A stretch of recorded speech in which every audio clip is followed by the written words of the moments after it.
Degree, engineering, PG పూర్తి చేసి కూడా ఉద్యోగాలు లేకుండా నిరాశగా ఉన్నారా? బ్యాంకు ఉద్యోగాలైతే బాగుంటాయి కానీ పోటీ పరీక్షల శిక్షణా సంస్థల్లో ఫీజు మీకు భారంగా అనిపిస్తుందా? అయితే ఆలస్యం ఎందుకు? మన వెనిగండ్ల ప్రక్కనే ఉన్న కౌండిన్యపురంలోని కౌండిన్య ఐఏఎస్ అకాడమీలో హైదరాబాద్ నుండి అత్యున్నతమైన ఫ్యాకల్టీతో ఆర్థిక భారం మోయలేని వారికి సేవాభావంతో లాభాపేక్ష లేకుండా కేవలం మంచి ఫ్యాకల్టీతో అతి తక్కువ ఫీజుతో నిర్వహించబడుతున్న మన ఐఏఎస్ అకాడమీలో చేరండి, చేర్పించండి, ఉద్యోగం సాధించండి.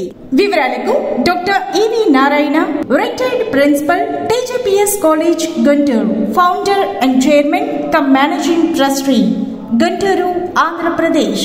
Cell number 9966112933. SHO AP TV YouTube ప్రేక్షకులకు నమస్కారం. భాష ఓ చైతన్యం, భాష ఓ తీయని భావం. భాషతో మనిషి అద్భుతాలు చేశాడు, సాహిత్యం రాశాడు. భాషతో మనిషి వ్యాపారాలు చేశాడు, వ్యవహారాలు నడిపాడు. అలాంటిది ఏ భాష అయినా సరే వాడుకలో లేకపోతే గనక క్రమక్రమంగా ఆ భాష మరుగున పడిపోయే ప్రమాదం ఉంది. భాష ప్రవహించే ఒక నదీ ప్రవాహం లాంటిది. అందులో కొత్తగా కొన్ని పదాలు చేరుతూ ఉంటాయి, మరికొన్ని పదాలు అంతరించిపోతూ ఉంటాయి. భాష అనేది ఎప్పుడు ప్రవహించే ఒక జీవనది లాంటిదే. అలా ఉంటేనే ప్రజల యొక్క మనుగడ సురక్షితంగా ఉంటుంది. మాతృభాషలోనే చదువు చెప్పాలనేది విద్యా హక్కు చట్టం చెబుతుంది. ఈనాటి ఈ భాషా నేపథ్యం గురించి వివరించడానికి గల కారణం ఏంటంటే, ఈరోజు మనతో ఒక ప్రముఖ వ్యక్తి ఉన్నారు. వారు మరెవరో కాదు, భర్మానాయుడు గారు. భర్మానాయుడు గారికి ఆ పేరు ఎలా వచ్చింది, భర్మానాయుడు గారు తెలుగు భాషకు చేస్తున్నటువంటి కృషి గురించి మనం ఈ కార్యక్రమం తెలుసుకుందాం. ముందుగా వారిని స్వాగతిద్దాం. నమస్కారం భర్మానాయుడు గారు. దండాలండి. ముందుగా సార్, మీ కుటుంబ నేపథ్యం గురించి తెలియచేస్తూనే ఎర్రనాయుడుగా పిలువబడే ఓ వ్యక్తి మీరు భర్మానాయుడుగా ఎలా మారారు అనే దాని గురించి కూడా తెలియజేయగలరు సార్? నా నేపథ్యం ఏంటంటే, నేను బర్మాలో పుట్టాను 1950లోని. 1966లోని కాందీసుకుడిగా ఈ దేశం వచ్చేసాను. అక్కడ నా చదువు కూడా అంతంత మాత్రమే. ఎందుకంటే మా తాతగారు కర్ణకయ్య గారి ఇంటి వద్ద ఆ రోజుల్లో ఆయన ఆ పరిసరాల్లో ఉన్న తెలుగు పిల్లలందరికీ తెలుగు నేర్పించేవారు. నేను కూడా అమ్మా నాన్నని విడిచిపెట్టి వారి దగ్గర సంవత్సరం 2 సంవత్సరాలు గుర్తు లేదు కానీ ఓ 2వ తరగతి దాకా చదువుకున్నాను. అక్కడి నుంచి బర్మా బడిలోకి వెళ్ళి 6వ తరగతి దాకా చదువుకున్నాం. 63లో మా నాన్నగారు చనిపోయిన తర్వాత 66లో కాందీసుకుడిగా ఈ దేశం రావడం జరిగింది. నా పేరు అసలు మా నాన్నమ్మ పేరు అన్నమాట, అచ్చయ్యమ్మ ఆవిడ పేరట. నా పేరు అచ్చుమునాయుడు అని పేరు పెట్టారు. అచ్చుమునాయుడు అని పేరు పెడితే బడిలోనేమో, బర్మా బడిలోనేమో వాళ్ళు ఇంత పేరు చదవడం వాళ్ళకి ఇబ్బంది అనిపించింది అనుకుంటా. ఆచి నాయుడు అని ముందు రాశారు. ఆ తర్వాత ఆచి అల్లపోయి ఏ నాయుడు కింద వాళ్ళు దాన్ని మార్చేశారు. సరే, అలాగే కొనసాగి నేను బర్మా నుంచి వచ్చేటప్పుడు స్కూల్ సర్టిఫికేట్ కూడాను ఏ నాయుడు కానీ తీసుకొచ్చాను. ఎంప్లాయ్మెంట్కి వెళ్ళేటప్పటికి నీ ఇంటి పేరు ఏంటని అడిగారు. నా ఇంటి పేరు అసలు ఎర్ర వైతో వస్తుంది, అది లేదు ఇందులోని. అలా మళ్ళీ సర్టిఫికేట్ తెప్పిద్దామని చాలా ప్రయత్నం చేశా కానీ కుదరపోతే ఈ తలను పడలేమనేసి ఈయనే ఎర్ర కింద నేను మార్చుకొని నాకు ఎంప్లాయ్మెంట్ ఏంటి, ఉద్యోగం సంపాదించడం ఏంటి, అవి కూడా ఏ నాయుడుతోనే మొదలైపోయింది అనమాట. అయితే ఈ మధ్యకాలంలోనే నేను ఈ బర్మా దేశం వెళ్ళడం, బర్మా దేశంలో పిల్లలకి కొద్దిగా తెలుగు నేర్పించే ప్రయత్నం చేయడం, అలా వెళ్ళి రావడం వల్ల చాలామందికి నన్ను నాయుడు అంటే చాలామంది ఉన్నారు. ఆ గుర్తింపు అనేది కొద్దిగా ఇబ్బందే కదా. బర్మా నాయుడు అంటే అందరూ గుర్తుంటుంది, అందరూ పిలవడమే, నాకు నేనుగా ఇచ్చేయడం కాదు. ఇంకో గమ్మత్తు ఏంటంటే, ఇక్కడ నన్ను బర్మా నాయుడు అంటారు కానీ బర్మా దేశంలో మరి నన్ను బూదీ నాయుడు అంటారు. బూదీ అంటే ఆనపకాయ. అదేమిటంటే, నేను ఎక్కడికి వెళ్ళినా నాకు ఆనపకాయ ఉంటుంది. ఇప్పుడు కూడా ఆనపకాయ తెచ్చుకున్నాను అనుకోండి, అది ఎప్పుడు నాతో ఉంటుంది, ఎప్పుడు తింటుంటాను అనమాట. ఎక్కడికి వెళ్ళినా సరే అది వెనకాల పట్టుకుపోతుంటాను. అలాగా బర్మా దేశంలో వాళ్ళు ఏమంటారంటే నన్ను బూదీ నాయుడు అంటారండి. Very good sir. Yerrannaidu, Boodi Naidu అట్లాగే బర్మా నాయుడు. సో మీ పేరులో 3 గల దీని వెనకాల అర్థాన్ని వివరించారు సార్. అదేవిధంగా సార్ ఇప్పుడు మీ కుటుంబ నేపథ్యం గురించి చెప్పి ఉన్నారు, మీ ఉద్యోగ నేపథ్యం గురించి కూడా క్లుప్తంగా సార్ మీరు చేపట్టిన ఉద్యోగ బాధ్యతల గురించి కూడా తెలియజేయగలరు సార్. మొదట్లో అదే 66లో వచ్చాము, చాలా ఇబ్బందులు పడిన తర్వాత 1973లోని కేంద్ర ప్రజాపాలన శాఖ అంటే సెంట్రల్ పబ్లిక్ వర్క్స్ డిపార్ట్మెంట్ అంటారు. ఇదేమో అన్ని కేంద్ర ప్రభుత్వ సంస్థలకి వాటర్ సప్లై చేయడం కానీ కరెంటు కానీ మెయింటెనెన్స్ ఇవన్నీ చేస్తుంటుంది అన్నమాట. ఆ డిపార్ట్మెంట్లోని నాకు ఖలాసీగా చిన్న చిరుద్యోగం దొరికింది. ఆ మొట్టమొదట విశాఖపట్నం ఉద్యోగం దొరకడం విశాఖపట్నం, నేను విశాఖపట్నమే వాతావరణ శాఖలోని ఆ సెక్షన్లో పడ్డాం అనమాట. అది కూడా కేంద్ర ప్రభుత్వ ప్రభుత్వంలోనిదే, ఆ యారాడ కొండ మీద ఉన్నది. అక్కడ అలాగా చిన్న ఉద్యోగం. ఆ తర్వాత ఏమైందంటే నాకు చిన్న ప్రమోషన్ ఇచ్చి ఈ విమానయాన శాఖ వైపు వేశారు. అది కూడా కేంద్ర ప్రభుత్వంలోనిదే. 89లో ఏం చేశారంటే దాన్ని పబ్లిక్ సెక్టర్గా మార్చారు. మార్చినప్పుడు మమ్మల్ని అడిగారు, మీరు మీ మాతృ సంస్థకి వెళ్ళిపోతారా, మాతో వస్తారా అనేసి. చాలామంది ఏమన్నారంటే కేంద్ర ప్రభుత్వం కొన్ని ఇందులోనే జీతాలు బాగుంటాయండి, మీరు ఇందులోనే వచ్చేయని మాతో పాటు అని చాలామంది పిలవడంతో మేము అలాగా ప్రభుత్వ రంగ సంస్థలోని చేరడం జరిగింది. 2010లో నేను రిటైర్ అయిపోయాను. నాకు 3 పిల్లలు. పెద్ద అబ్బాయి ఎలక్ట్రికల్ ఇంజనీరు, ప్రస్తుతం ఢిల్లీలోని పవర్ గ్రిడ్ కార్పొరేషన్లో ఉద్యోగం చేస్తున్నాడు. రెండో అబ్బాయి ఏమో రవికుమార్ అని హైదరాబాద్లోనే ఉంటారు. ఆయన ప్రస్తుతం అయితే కెనడా వెళ్ళాడు. అతని భార్య ఆ పిల్లని తీసుకొని అక్కడ ఉద్యోగం చేస్తున్నారు. ఇక మా అమ్మాయి అల్లుడేమో ఫార్మా కంపెనీలోని ఉద్యోగం. నేను 2010లోని రిటైర్ అయిపోయి విశాఖపట్నంలో ఉంటున్నాను. Very good sir. ఒక తరం దగ్గరున్న భాష మరొక తరానికి చేరాలంటే కనుక సార్ పిల్లలకు మాతృభాషలోనే బోధన జరగాల్సి ఉంటుంది సార్. ఎందుకంటే మాతృభాషలో సాగే బోధన ద్వారా పిల్లల్లో సృజనాత్మకత కావచ్చు, మనోవికాసం కావచ్చు ఈజీగా వస్తుంది సార్. అలాంటిది ఈ మాతృభాషలోని యొక్క ప్రాధాన్యతని గుర్తించి మీరు బర్మా దేశం వెళ్ళి అక్కడ బర్మా దేశంలో ఉన్నటువంటి తెలుగువారి పిల్లలకు తెలుగులో బోధన చేయాలనే ఆలోచన లేదా ఆ విధమైన ఆ కార్యాచరణ మీకు కలగడానికి గల ప్రేరణ ఏమిటి? ఆ దిశగా ఇప్పటివరకు మీరు చేసిన కృషి ఏమిటి? దీని గురించి కాస్త వివరించగలరు సార్. ఈ ప్రపంచం అంతా కూడా ప్రపంచ మేధావులు అంటే ఒక తెలుగుని కాకుండా మాతృభాష విద్య మాత్రమే అది పురోభివృద్ధి, మానసిక వికాసం పిల్లల్లో కలుగుతుంది అనేది చెప్తున్నారు, వింటున్నాము. అది ఎందుకో చాలామందికి ప్రత్యేకించి తెలుగు వాళ్ళకి అది బుర్రలో పడడం లేదు. అదొక నిరాశాజనకమైన వాతావరణం ఉండేది. కొన్ని ప్రైవేట్ స్కూల్లో అయితే మేము తెలుగు మాట్లాడము, తెలుగు మాట్లాడితే శిక్ష, ఈ బోర్డులు కూడా తగిలించి ఇలాంటి పరిస్థితులు అన్నమాట. ఎటు కదిలించినా సరే ఆ తెలుగు మీద ఏమిటో మరి మన జాతీయులకి అర్థం కాదు. కానీ ఒక విధమైన అది ఏహభావమో ఏంటో నేను పెద్ద పెద్ద మాటలతో చెప్పలేను. ముందే చెప్పాను, నా తెలుగు 2వ తరగతి మాత్రమే.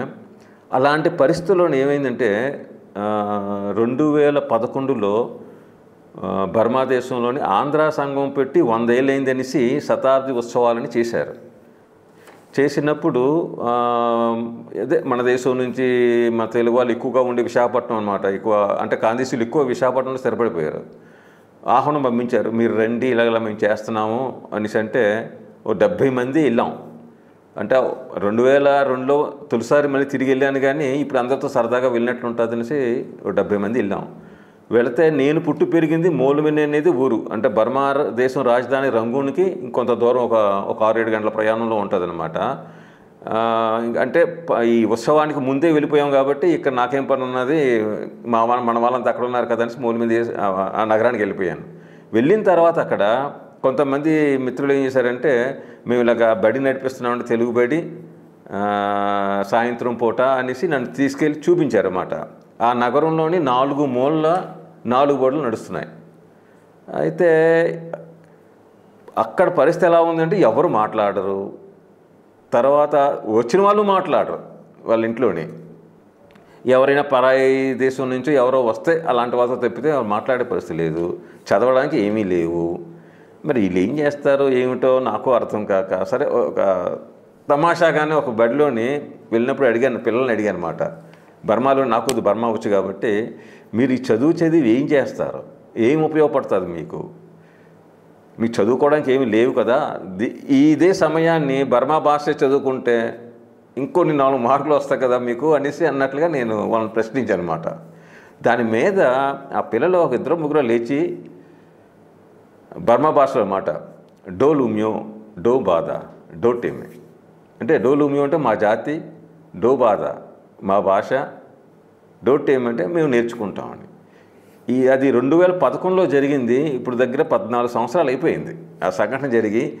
ఈ రోజుకి నాకు దాని మీద ఒక సమాధానం దొరకలేదు. అంటే పిల్లలుగా చెప్పారా, ఎవరైనా చెప్పమన్నారా అనేది నాకు ఇంతవరకు అది అర్థం కాలేదు. సరే, అది నాకు మనసుకు చాలా కదిలించింది. ఎందుకు కదిలించింది అంటే ఆ మాటలో పెద్దగా ఏం లేకపోవచ్చు, కానీ ఇక్కడ పరిస్థితి, మన దేశంలో ఉన్న పరిస్థితిని బట్టి ఇక్కడ మనం వద్దు అనుకునే మన వాళ్ళు, మన తల్లిదండ్రులు, మన పిల్లల తప్పేం కాదులేండి తల్లిదండ్రులు. ఇది అలాంటి పరిస్థితుల్లో వాళ్ళ ఆ మాట అన్నారంటే అది నన్ను చాలా కదిలించి, సరే ప్రపంచ మేధావులు కూడా ఏం చెప్తున్నారంటే, శాస్త్రవేత్తలనండి ఎవరైనండి, అంతరించి భాషలలో ప్రపంచంలో ఎన్నో భాషలు అంతరించిపోయాట, అంతరించబోయే భాషలో తెలుగు కూడా ఉన్నది అని అంటున్నారు.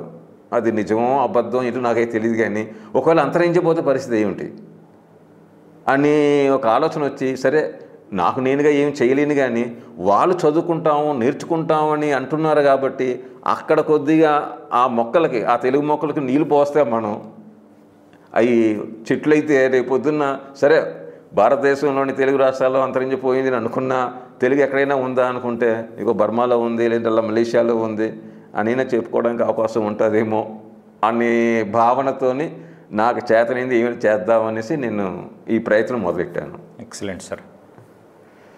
మా భాష మేము నేర్చుకుంటాము అని వాళ్ళు పరభాషలో మీకు వాళ్ళ అభిష్టాన్ని మీకు తెలియజేసినప్పుడు వాళ్ళకి తెలుగు నేర్పాలనే సంకల్పం మీకు కలిగిందని చెప్పారు సార్. ఆ దిశగా మీరు ఎలాంటి కార్యాచరణ మీరు చేపట్టారు సార్? అందుకు గాను అక్కడి బర్మా ప్రభుత్వాలు కావచ్చు, లేదంటే ఇక్కడ భారత ప్రభుత్వాలు కావచ్చు, వీళ్ళ నుంచి మీకు ఏమైనా సహకారం అందిందా ఈ దిశగా సార్? నేను ఏదో చేద్దామని అనుకున్నాను, కానీ ఏం చేయాలో నాకు తెలియదు.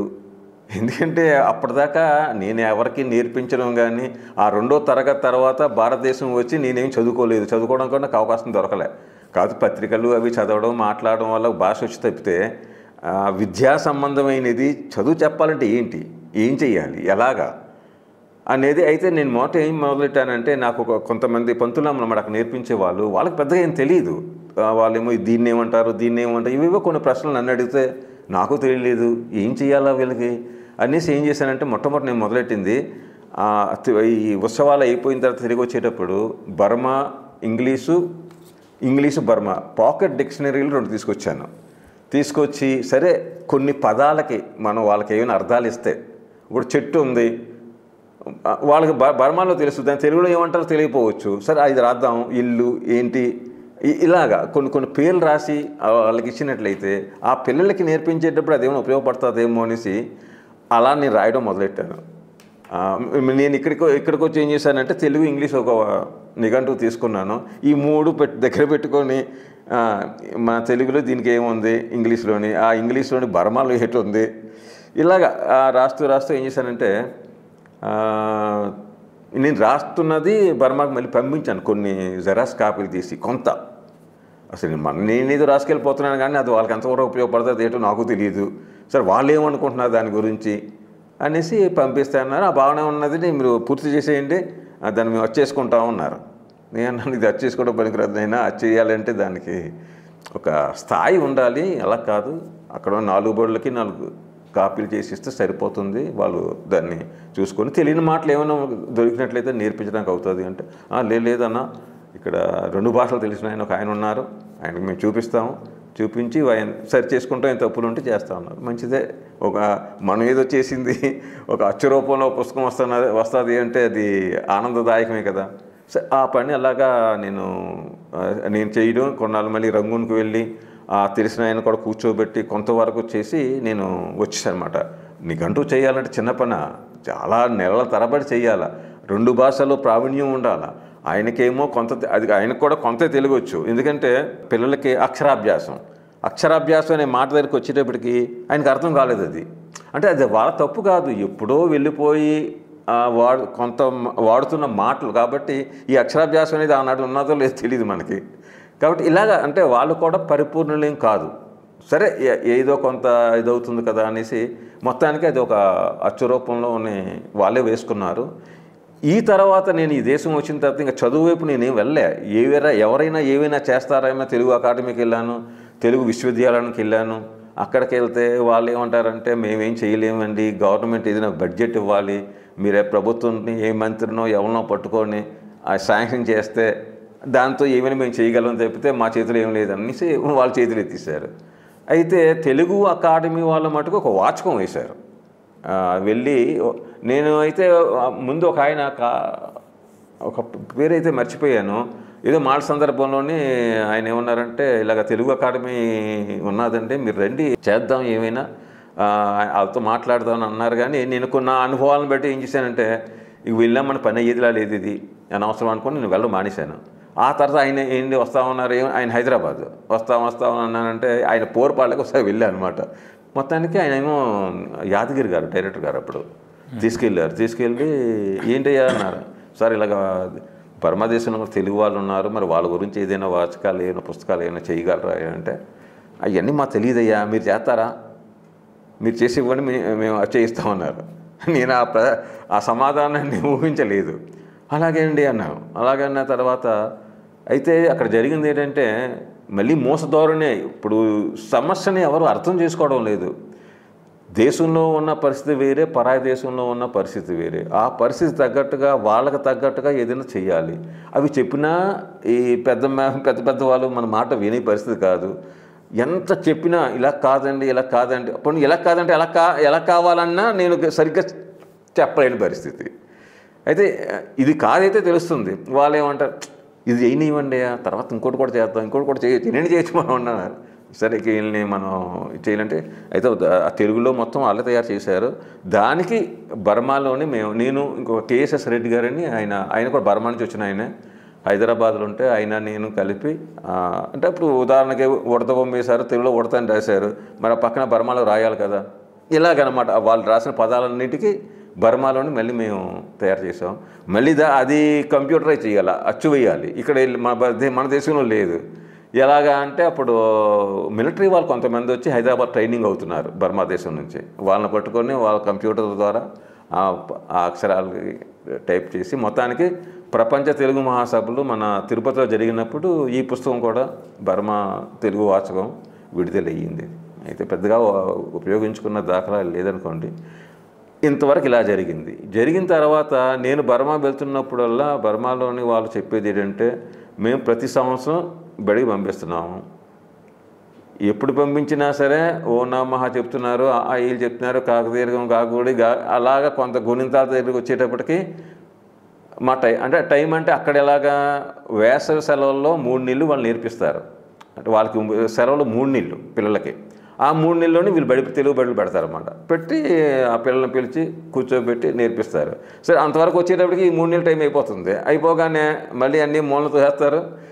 అంతే, మళ్ళీ వచ్చే సంవత్సరం దాకా మళ్ళీ దాని జోలికి వెళ్ళేది లేదు. సరే మళ్ళీ వచ్చినప్పుడు సరే మళ్ళీ అదే అవుతుంది. ఒకటేంటంటే ఈ నేర్పించే వాళ్ళకు కూడా ఏం తెలియదు, వాళ్ళకి ఇంకా దాన్ని ఎలా తీసుకెళ్ళాలా ఏంటనేది తెలియదు. ఎందుకంటే కొన్ని బళ్ళల్లో నాతో పాటు చదువుకున్న ఆ 2వ తరగతి చదివిన వాళ్ళే పంతులుగా ఉన్నారు.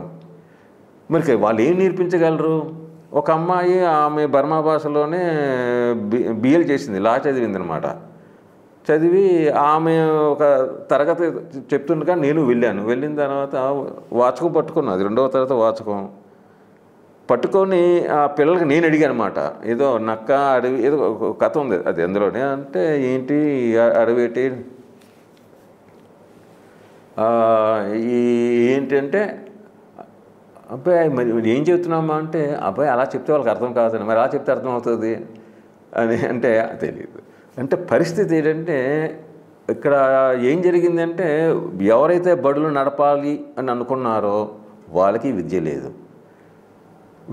అసలు ఎవరిని పెట్టాలి, ఏం చెప్పించాలి, పిల్లలకి ఏం కావాలి అనే దాని మీద ఒక అవగాహన లేదు. అంటే బడి పెట్టాము, ఓ పంచరం తీసుకొచ్చి అక్కడ పెట్టి జీతం ఇస్తున్నాము, పిల్లలకి పుస్తకాలు ఇస్తున్నాము అనే వరకే తప్పితే అంతకుమించి వాళ్ళకి తెలియని పరిస్థితి ఇది.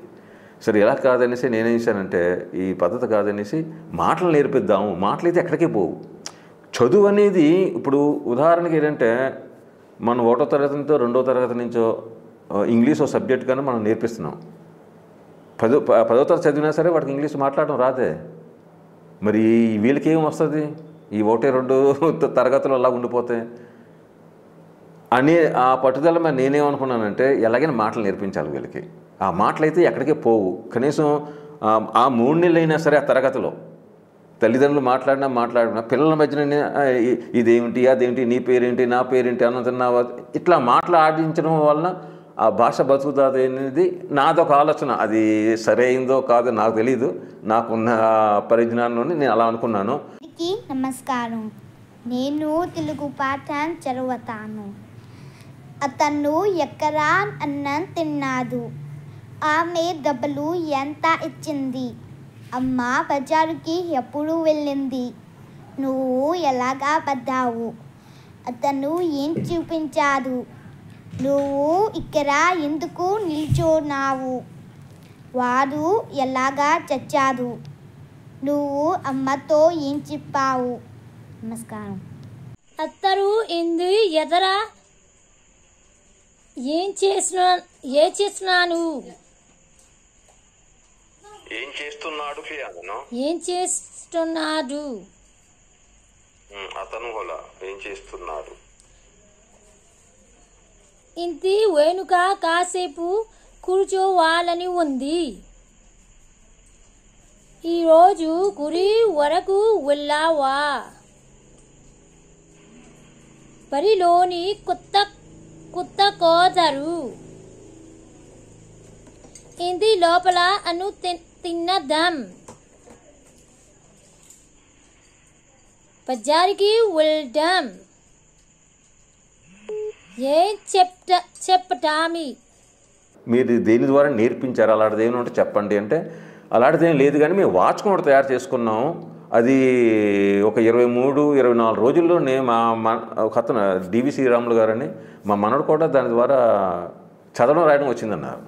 భావన ఉన్నదంటే ఆ పుస్తకాలు రప్పించి ఆ వాచకాలు అంటే అందులో ఏమున్నదంటే మామూలు ఓనామాలు వీళ్ళని కాకుండాను కొన్ని ఒక 8 అక్షరాలు, దాంతో వచ్చే పదాలు ఒక పాఠం, ఆ తర్వాత ఇంకొన్ని అక్షరాలు వాటితో వచ్చే పదాలు ఇట్లాగా తీసుకెళ్లారన్నమాట. గుణింతాలు కూడా నేర్పించడం ఉండదు అందులోని.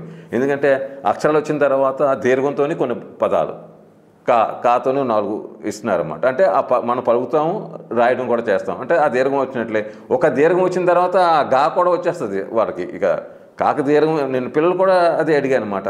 కాకి దీర్ఘం పెట్టాను, ఇది ఏమంటారు కా.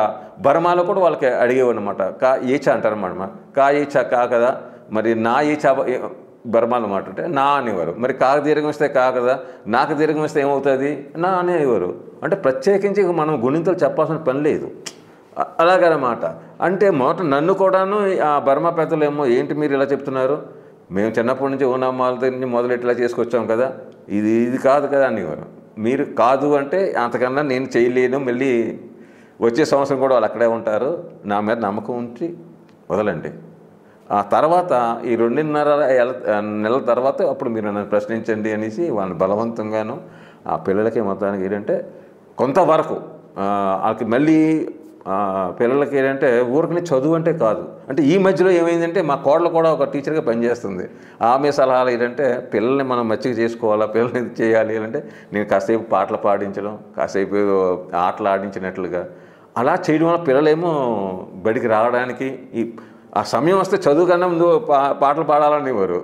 పంతులు గారు టైం అవుతుంది అంటే బడి విడిచిపెట్టే ముందు పావుగంట ఈ పాటలని ఆటలని కొద్ది చేసేవారు అనమాట. దాని మీద దృష్టి ఉండేది. దానికోసం బడికి వచ్చేవారు పిల్లలు. వెళ్ళినప్పుడు వచ్చినప్పుడు కూడా పాటలు పాడుకునేవారు. ఆ వ్యాన్లో వెళ్ళేవారు, వ్యాన్లో వచ్చేటప్పుడు చాలా చక్కని ఇదయ్యింది. అయితే ఆ 70 రోజులు నాకు పూర్తయిపోయింది అన్నమాట. అయితే క్రియారూపంలోని ఈ నామవాచకాలు, సహాయనామాలు, వాటి చేర్పులు కొంతవరకు నేను చెప్పగలిగాను, కానీ నా క్రియారూపాలకు వచ్చేటప్పటికి వాటి చేర్పులు ఎలాగో నాకు అర్థం కాలే. ఉదాహరణకి ఏంటంటే చెయ్యు అని ఉంది, చేస్తాను అని మాట అనాలి. అక్కడ ఏమవుతుంది, యా ఏమో సా అయిపోతుంది. అంటే సహజంగా మనం మాట్లాడుతున్నాం కాబట్టి కానీ అక్కడ నేర్పించేటప్పుడు ఒక బర్మా భాషలో ఎలాగ ఉంటుందంటే క్రియ మారదు, ఆ చేర్పు మారదు. ఉదాహరణకి చేస్తాను అంటే లవ్ మే, లవ్ అంటే చేయడం, మే అంటే తాను అనమాట. నువ్వు రాదులేండి వాళ్ళకి, మళ్ళీ ఈ డుము లేవు. ఎవరికైనా సరే ఈ చేస్తాయే ఉన్నట్లుగా వస్తుంది అనమాట. ఈ యా సాయి ఈ సాయి ఎలాగైపోయింది అనేది వాళ్ళకి చెప్పాలో ఎలా చెప్పాలో నాకు అర్థం కాలే. అక్కడ ఏదో టైం కూడా అయిపోవచ్చింది, ఏదో నేను వాళ్ళని ఇది యామ సా అవుతుంది అన్నట్లుగాను చెప్పుకొని వచ్చాను అనమాట. మళ్ళీ వచ్చిన తర్వాత ఏం చేయాలి ఇప్పుడు? అలాగే టాయమో డా అవుతుంది, రకరకాల మార్పులు మనకు అవుతున్నాయి. ఇవి చెప్పాలంటే అలాగా ఎక్కడ ఏ పుస్తకాలు దొరకలేదు, ఎవరిని అడిగినా అది అంతేనయ్యా. దానికి మళ్ళీ ఏదో నువ్వు అడుగుతావేటి, చెయ్యి చేస్తానవుతుంది, కొట్టు కొడతానవుతుంది అనే, కానీ ఎందుకు ఏమిటి అని ఒక ఇది దొరకలే. అయితే ఆ సందర్భంలో నాకేమైందంటే వచ్చిన తర్వాత ఇంట్లో ఏదో వెతుకుతూ ఉండగానే పుస్తకం దొరికింది. ఈ పుస్తకం ఏంటి, and intensive course in Telugu language అనేసి మైసూరు యూనివర్సిటీ నుంచి పరిమి రామనరసింహ గారు తయారు చేశారు. అందరూ చాలా చక్కగా ఉంది. ఈ మాటలు నేర్పించడానికి, చెందడానికి, ఇవన్నీ చాలా వాడుక మాటలు ఎలాగంటే అంటే వాళ్ళు బహుశా ఫారెన్ విదేశీయులకు నేర్పించడానికి తయారు చేశారేమో తెలియని. అయితే ఆ పుస్తకం నా దగ్గరకు వచ్చి 4 సంవత్సరాలు అయింది.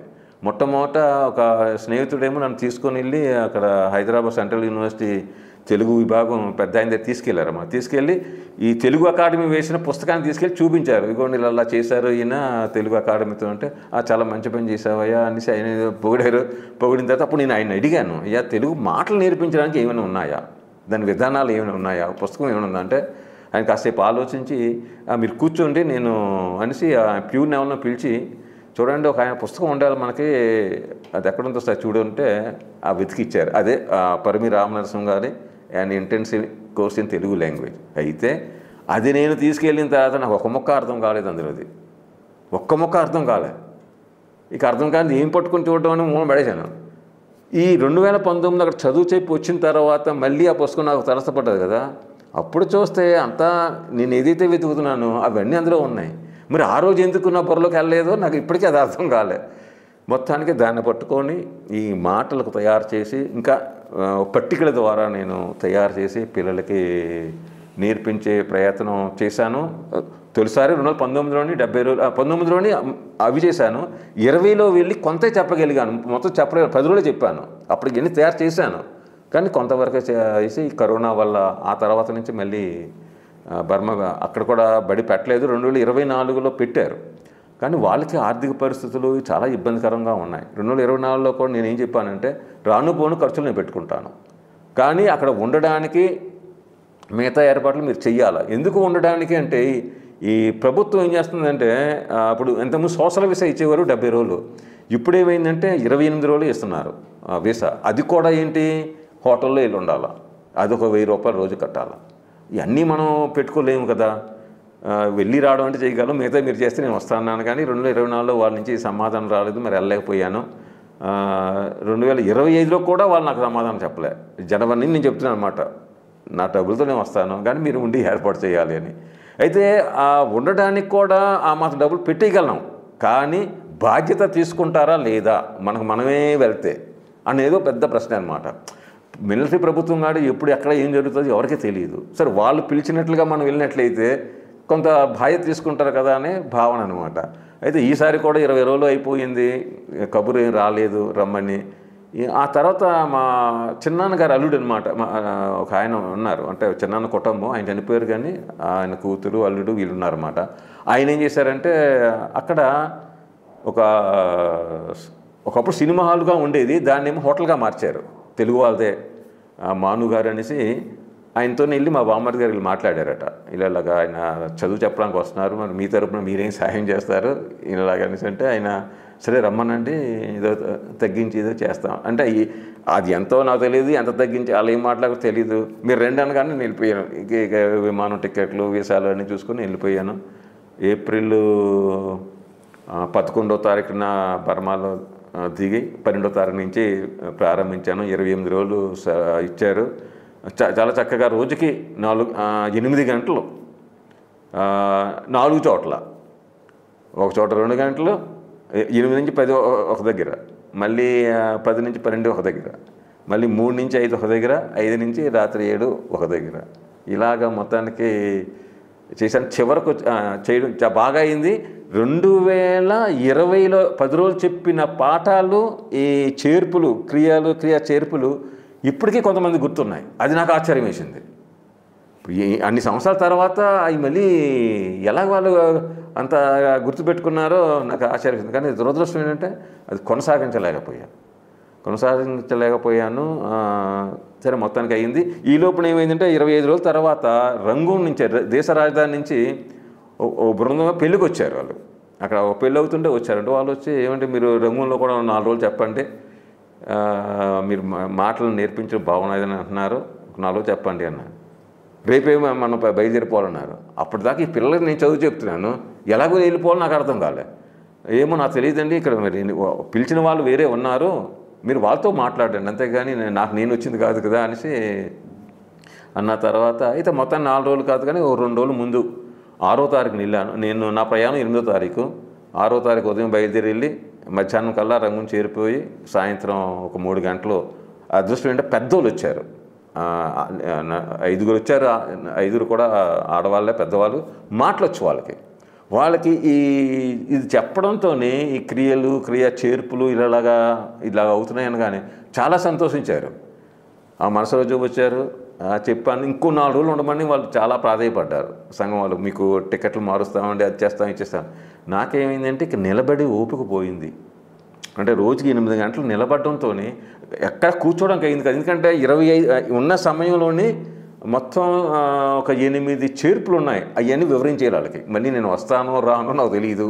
సో తర్వాత వాళ్ళు కొనసాగిస్తారు కదా అనేసి ఇక ప్రశ్నించడం, కూర్చోవడం కాకుండాను దాన్ని అలాగ బోర్డు బెడ్ దగ్గర నిలబడి నేను చెప్పడం, వాళ్ళ చేత రాయించడం, ఇలా రోజు 8 గంటలు అవడం వల్ల ఇక నేను మరి నిలబడే ఓపిక పోవడంతో అయ్యమ్మ నేను ఇప్పుడు అవ్వదు వల్ల, మళ్ళీ రమ్మంటే 1 నెల 2 నెలల తర్వాత నేను వస్తాను అనేసి చెప్పుకొని వచ్చానమాట. ఈ విధంగా సాగుతుంది. ఇక్కడ ప్రభుత్వం వైపు నుంచి మనకు తెలియదు ఏముంది సార్, ఇక్కడ ఇప్పుడు మన రాష్ట్రంలోనే మన భాషను బతికించుకోవాలనే ఒక ఆలోచన లేనప్పుడు పరదేశంలో ఉన్న వాళ్ళ గురించి ఆలోచించే వాళ్ళు ఎవరుంటారని ఎవరు అయితే. అదృష్టశాత్తు మొన్న ఇండియన్ ఎక్స్ప్రెస్లోని అక్కడికి వెళ్ళి వచ్చింది ఒక వార్త వేశారు. ఒక మిత్రుడు ఎవరో చెప్తే ఆయన వచ్చి ఫోన్ ద్వారా వేసిన అది చూసి ఒక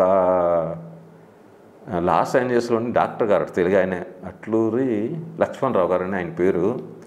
ఆయన పత్రికలో ఫోన్ నెంబర్లు ఉండవు కదా పాపం, ఎవరెవరినో పట్టుకొని ఆయన నా ఫోన్ నెంబర్ సంపాదించి ఫోన్ చేశారు. అంటే అప్పుడు ఆయన విశాఖపట్నంలోనే ఉన్నారు. అంటే సంవత్సరానికి 2 సార్లు వస్తారట ఆయన. వచ్చి 1 నెల 2 నెలలు వెళ్ళిపోతుంటారట. వచ్చి మరి ఆయనకి బర్మా మీద ఏమీ ఆసక్తి ఉన్నదో ఏంటో మరి తెలియదు కానీ చాలా విషయాలు అడిగారు. ఎలా ఉంది ఆంగ్ సూచి, ఎలా ఉన్నారు, మిలిటరీ ప్రభుత్వం ఎలాగుంది, ఇవి అడిగారు.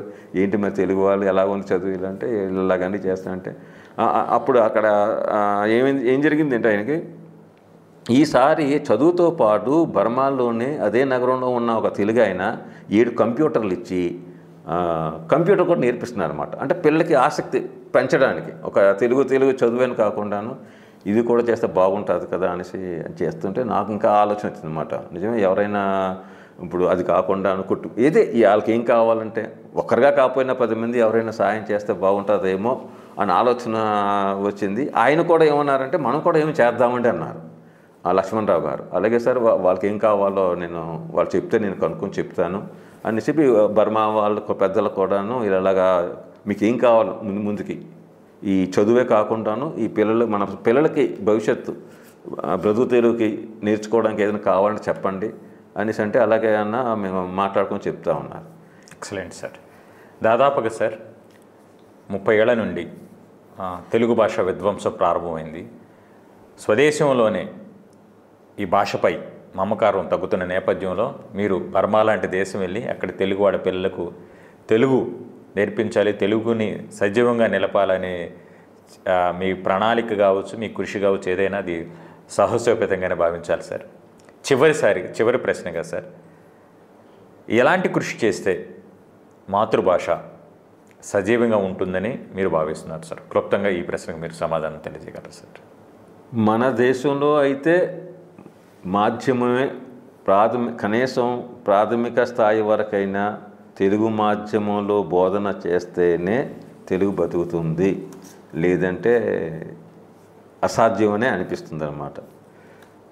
ఇక ఇతర రాష్ట్రాల్లో ఇతర ప్రాంతాలలో బ్రతకాలి అనుకుంటే ప్రభుత్వం కొంత వాళ్ళకి సహాయ సహకారాలు అందివ్వాలి. మనకి తమిళనాడు ప్రభుత్వం ఎంతగా కృషి చేస్తుంది అంటే చెప్పలేమన్నమాట. దానికి రాష్ట్ర బడ్జెట్లోనే కొంత నిధులు కేటాయించి వాళ్ళకి ఏం కావాలంటే అది ఇస్తూ వాళ్ళని ప్రోత్సహిస్తూ ఇచ్చేస్తున్నారు. అలాగే మనం కూడా విదేశాల్లో ఉన్న పిల్లలకి ఇక్కడైనా చదువుకునే అవకాశాలు కల్పించడం కానీ, లేదు అక్కడ ఏదైనా పని పాట నేర్పించి అవకాశాలు కల్పించడం కానీ, ఏదో ఈ పిల్లలు చదువుకుంటే దాని ద్వారా ఏదైనా వాళ్ళకి ఉపాధి కలుగుతుంది అనే భరోసా కల్పించడం, అలాగే ఈ మన కళలు అవి కూడా బృందాలుగా తీసుకెళ్ళి వాళ్ళ మధ్యన ప్రదర్శింపజేయడం లాంటివి, మళ్ళీ పిల్లలు తిరిగి ఆ భాష వైపు మొగ్గు చూపడానికి అవకాశం ఉంటుంది అనుకుంటున్నాను. నేను కూడా ఈ సంవత్సరం ఏం చెప్పారంటే వాళ్ళకి మీకు మాటల పోటీ పెడతాను అంటే ఆ పెద్దలు ఎవరో చెప్పలేదు కానీ నేను అన్నాను. ఎందుకంటే మాట్లాడితే కన్నా భాష బతికేది. సో ఎలాగ దీన్ని బతికించాలి అంటే పోటీ పెడతాను, నేను 10,000 రూపాయలు ఇస్తాను ప్రతి సంవత్సరం. ఆ బహుమతి మొదటి బహుమతి 3,000 ఇలా 2,000 ఆశ అనమాట వాళ్ళకి. అలా కల్పించి ఇలాంటి పని ఒకప్పుడు పాటల పోటీలు ఉండేవి, ఇప్పుడు మాటల పోటీ పెట్టించి తద్వారా అయిన పిల్లల్ని ఇచ్చేద్దాం అనేది ఒక ఆలోచన తట్టింది. ఇంకా పెద్దలు చాలామంది ఉన్నారు. బతికించాలి అనుకుంటే రకరకాల మార్గాలు ఉన్నాయి. ముందు సంకల్పం రావాలి. మన భాష బతకాలి అనుకుంటే నాకన్నా బాగా ఆలోచించగలిగిన వాళ్ళు ఉన్నారు, మంచి కార్యరూపం చేయగలిగిన వాళ్ళు కూడా ఉన్నారు.